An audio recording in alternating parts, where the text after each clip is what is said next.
So, I had a dream last night. I was in a snooker hall, somewhere near Peterborough.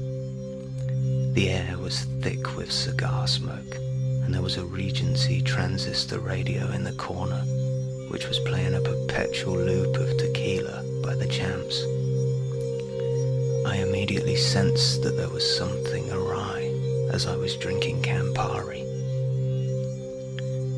Directly in front of me stood a full-size snooker table.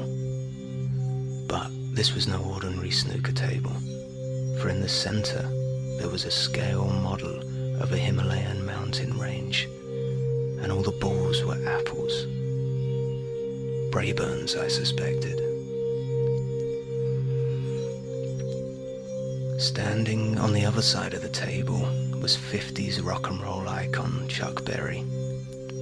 I cautiously scanned the room and noticed that sitting to my right was Buddy Holly, who was carelessly shelling pistachios. I didn't see him eat a single one. To the left of him sat little Richard in a small wooden playpen. He was smoking a Cohiba and playing with a Stretch Armstrong doll that had the face of Fidel Castro. I picked up a cue, but before I could make my pot, Chuck grabbed my arm and softly whispered into my ear. This somewhat unsettled me, for he had the voice of Ray Winston. "I want you to play with my ding-a-ling," he exclaimed in a sexually aggressive tone. I turned to respond, but before I could utter a word, he forcefully entered my passage of dialogue. "Shut it," he snarled. "I want you to play with my fucking ding-a-ling." I quivered, stricken with trepidation and an uncharacteristic sense of sexual arousal.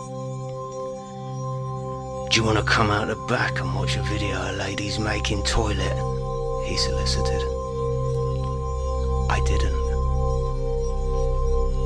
Then, suddenly, in a moment of pure adrenaline, I boldly removed Chuck's wandering hands from my forearm, downed my aperitif, and made for the exit. However, as I walked away, I slipped rather ungracefully on an array of discarded pistachio shells. "Fuck you, Buddy Holly," I screamed as I fell towards the floor. But as soon as the words left my mouth, I cracked my head very sharply on the corner of little Richard's playpen and died immediately. And then I woke up in an enclosure at Rutland Falconry Centre, completely naked and covered in a mixture of my own sick and owl pellets. A gaggle of Japanese tourists taking pictures of me with absurdly large cameras. But I didn't mind.